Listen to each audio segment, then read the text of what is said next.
Berbincang Asik UKM Persmasika. Perkenalkan, saya Eka Andriani selaku host dalam kegiatan Berbincang Asik hari ini. Pada episode kali ini, kita sudah kedatangan tamu spesial, salah satunya mahasiswa berprestasi dari kampus ITP Markanea Bali. Baik, kita langsung saja sambut Kakak IGD Santikayasa dari kampus ITP Markanea Bali. Gimana sih kabarnya hari ini? Sekarang sehat ya, semoga semuanya selalu sehat. Kita gimana kabarnya? Sekarang baik Kak. Baik, kita langsung saja perkenalkan. Beliau adalah IGD Santikayasa dari Fakultas Pendidikan ITP Markanea Bali. Beliau adalah mahasiswa semester 4 program studi pendidikan bahasa Inggris. Baik Kak, terima kasih telah meluangkan waktunya berkenan hadir pada acara kita hari ini. Tentunya teman-teman belum tentu tahu ya, Kak Santikayasa merupakan mahasiswa yang cukup sibuk ternyata. Dan pada kesempatan kita hari ini, akhirnya beliau berkenan hadir pada kegiatan Berbincang Asik hari ini. Dengar-dengar nih Kak, dari tim, akhir-akhir ini Kakak sering ngajar ya. Boleh share sedikit tentang kesibukan Kakak tahun-tahun ini? Ngapain aja sih Kak? Oke, sebelum aku jelasin soal kesibukanku ya, sebenarnya nggak sibuk-sibuk banget sih. Ya. Tapi sebelum aku lanjut, makasih banget untuk UKM Persmasika udah kasih kesempatan untuk bisa berbincang di sini di program yang sangat luar biasa. Jadi aku selain sebagai mahasiswa ya, aku juga ngajar di beberapa sekolah, di sekolah menengah kejuruan sebagai seorang guru produktif. Aku juga sebagai guru les ya, les private di beberapa sekolah juga di daerah Payangan, di Gianyar. Selain itu sebagai seorang mahasiswa ya Eka ya. Sekarang aku udah semester 5, jadi ada program PPL. Jadi harus praktek untuk mengasistensi guru di daerah-daerah tertentu yang ditempatkan oleh sekolah. Yang bikin sibuk sebenarnya itu sih PPL-nya. Iya, karena kan waktunya itu kan udah di set sekian jam. Alhasil untuk ngebagi antara waktu PPL dan waktu bekerja, karena fokusku di tahun ini tuh karir, jadi itu agak susah gitu. Seperti itu sih kan. Kesibukan lain mungkin aku ada bisnis juga, bisnis online. Kalau boleh tahu bisnis seperti apa? Bisnisnya itu bisnis jual tanaman. Oh, jual tanaman. Iya, jadi lagi berprogres untuk bisa meningkatkan penjualan juga, target customernya diperluas, terus juga lagi meningkatkan agar bisa kedepannya bisa bikin greenhouse yang lebih besar lagi lah gitu. Bagus sekali ya Sobat Ipers. Selain kesibukannya berjualan online, pembuatan tanaman hias, dan lain-lain, ternyata aku benar-benar mahasiswa yang super sibuk ternyata. Baiklah, untuk pertama, apa sih moto hidup dari Kak Kuku sebagai seorang mahasiswa yang bisa dibilang bergelimang prestasi seperti itu Kak? Nggak bergelimang prestasi juga ya, saya itu mahasiswa yang ingin mencoba sebenarnya. Jadi setiap ada opportunity, kalau menurut saya itu adalah hal yang bisa dicapai atau harus dicapai, ya saya pasti ambil. Karena menurut saya opportunity yang datang ke hidup saya itu pasti adalah suatu bentuk hal yang harus saya kerjakan seperti itu. Jadi saya tidak yakin kalau opportunity yang akan datang itu akan datang lagi di kesempatan berikutnya. Jadi itu yang saya takutkan sebenarnya. Jadi apapun yang datang, oke, saya ambil gitu. Kalau tanya moto hidup, sebenarnya lebih ke gimana caranya saya itu bisa terlihat dan berdampak positif bagi orang lain gitu. Jadi saya tuh nggak punya moto hidup yang harus stagnan, entah itu berdasarkan kata-kata ataupun entah itu mengutip dari pernyataan orang-orang hebat. Moto hidup saya itu agar dapat berdampak untuk orang lain aja sih sebenarnya, melalui berbagai kegiatan yang saya geluti gitu. Entah itu di pendidikan, entah itu di bisnis, atau di kegiatan lain yang mungkin saya bisa sumbangsikan kepada masyarakat. Gitu. Hebat sekali ya memang Kak Kuku ini. Baik, tentunya kedua Kak, di antara seluruh prestasi yang sudah Kakak raih, prestasi yang paling membanggakan bagi Kakak apa sih Kak? Oke, sebenarnya prestasi yang telah aku raih beberapa dekade lah ya, beberapa tahun ini tuh nggak sebanyak itu sih sebenarnya. Mungkin ada beberapa mahasiswa di kampus kita juga lebih berprestasi gitu. Tapi kalau ditanya prestasi yang paling berkesan itu pada saat saya memenangkan juara lomba pidato tingkat nasional yang diadakan di Denpasar, tapi itu lingkupnya nasional. Itu berkesan sih karena dari awal saya ikut lomba benar-benar berusaha untuk dapat berkompetisi dengan universitas-universitas lain yang tentunya namanya sudah mentereng ya, entah itu di Indonesia ataupun di Provinsi Bali. Jadi gimana caranya saya bisa merepresentasikan kampus kita dengan baik gitu. Alhasil puji Tuhan ya bisa memperoleh kemenangan sih waktu itu melawan beberapa universitas yang ada di Indonesia juga gitu. Baik, Sobat IPS, hebat sekali ya kakak buku ini. Selain mengikuti lomba-lomba pidato ataupun lomba yang lainnya, Kak Koko ini juga seorang mahasiswa yang sibuk ternyata. Baik, untuk yang ketiga selanjutnya, apa sih motivasi Kak Koko sebagai seorang mahasiswa yang berprestasi? Oke, motivasi mungkin lebih begini ya. Seperti yang tadi saya bilang, motivasi itu datang dari dalam diri sendiri sih. Jadi saya lihat peluang itu kemungkinan nggak akan datang lagi. Jadi dari diri saya juga bilang, oke, kalau ada peluang ambil gitu. Saya itu bukan tipe orang yang disuruh dulu baru bekerja, gitu. Jadi saya itu semua hal yang saya lakukan itu dari dalam diri saya, gitu. Jadi kalau ditanya motivasi ya, semuanya datang dari dalam diri, gitu.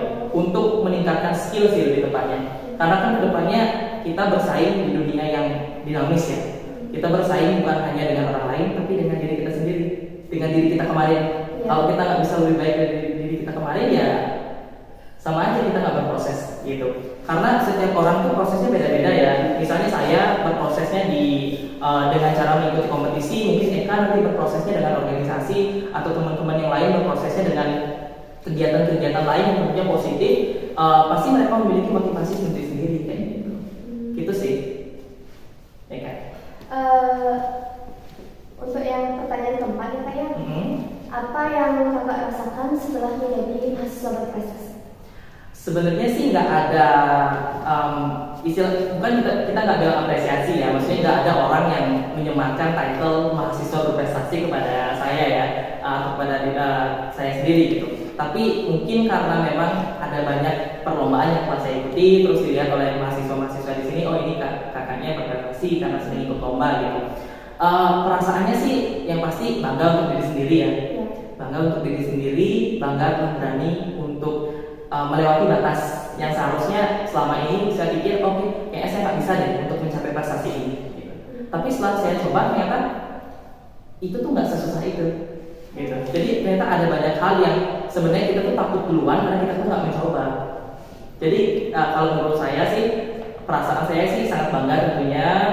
Bukan hanya bangga karena telah mewakili diri saya sendiri atau menaklukkan rasa takut, tapi juga dapat mewakili masyarakat khususnya yang ada di Bali dan juga di kampus ITB Markandia. Itu sih perasaannya, lebih ke excited, tapi excited itu tidak ingin stop ya. Maksudnya ini udah dapat prestasi ini stop, enggak. Masih pengen lagi nyoba sampai nanti di satu titik di mana saya itu tidak berkompetisi untuk diri saya, tapi untuk menyalurkan apa yang telah saya raih melalui pembimbingan untuk adik-adik mungkin dan sebagainya. Itu sih. Setelah dari penjelasan kakak ini, kakak pernah merasa jenuh atau pernah merasa down nggak? Setelah berkompetisi, oke. Kalau jenuh pasti ada ya. Namanya juga manusia. Kalau misalnya kita udah berjalan sekian langkah, kita ngerasa kalau hal yang kita capai itu masih jauh dari angan-angan kita, pasti kita start. Pasti kita pikir kayak, oh ini ada yang salah dari saya, kayaknya salah dari jalan yang saya ambil nih, kayak gitu kan biasanya itu normal ya. Jenuh pasti ada. Kadang ngerasa kayak gini, oke, saya ikut lomba ini misalnya, ini kayaknya saya kriterianya kurang gitu. Pasti ngerasa gak usah deh ikut lagi. Saya pernah memutuskan untuk tidak mengikuti satu bidang lomba karena saya pikir udah berkali-kali gagal nih, kayak gitu. Jadi jangan hanya lihat menangnya aja ya, tapi di balik kemenangan itu ada banyak proses. Ya benar banget yang Eka bilang, banyak proses yang telah saya lalui. Mungkin kegagalan itu yang mengajarkan bahwa hidup itu kalau kita gagal ya kayak ini sedikit aja, kalau kita gagal itu bukan berarti kita itu keluar dari batas yang seharusnya. Kalau kita gagal bukan berarti kita jatuh gitu. Kalau kita stop dan memilih untuk mundur, itu kita akan kembali ke titik awal kita memulai. Kegagalan itu adalah selain bentuk dari kesuksesan, namun juga proses redireksi ke jalan yang seharusnya kita capai gitu. Jadi suatu saat kalau kita jalan yang kita sudah mulai dengan mempelajari banyak hal lainnya, itu pasti kita akan mencapai tujuan yang telah kita inginkan, gitu, yang benar-benar kita harapkan. Gitu. Itu sih Eka sebenarnya. Jenuh pasti jenuh, tapi tetap semangat, tetap jalanin aja. Gitu. Baik Sobat Ipers, ternyata Kak Koko ini menjadikan pengalamannya sebagai suatu motivasi bagi beliau. Baik, untuk pertanyaan selanjutnya, apa pesan untuk anak muda supaya bisa berprestasi seperti Kakak? Oke, kesan untuk anak muda ya. Saya masih terus anak muda ya. masih 21 tahun tambah 1. Iya, Dua-dua. Kesan sih sebenarnya kayak gini. Pesan ya tadi. Pesan. Mungkin lebih ke sesuai sama gininya sih. Kalian semua nanti kalau mau meningkatkan skill, meningkatkan pengetahuan, meningkatkan pengalaman, apapun itu harus sesuai dengan passion.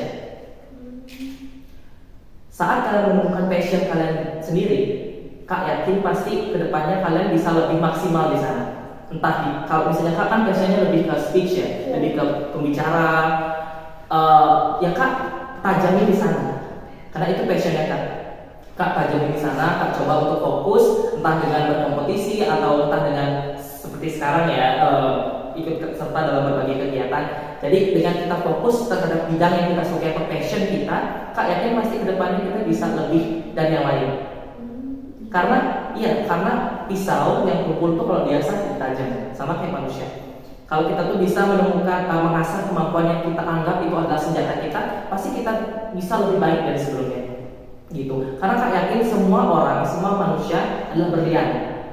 Sekarang entah itu berliannya diproses atau enggak. Berliannya itu tuh memunculkan sinarnya dengan sempurna apa enggak.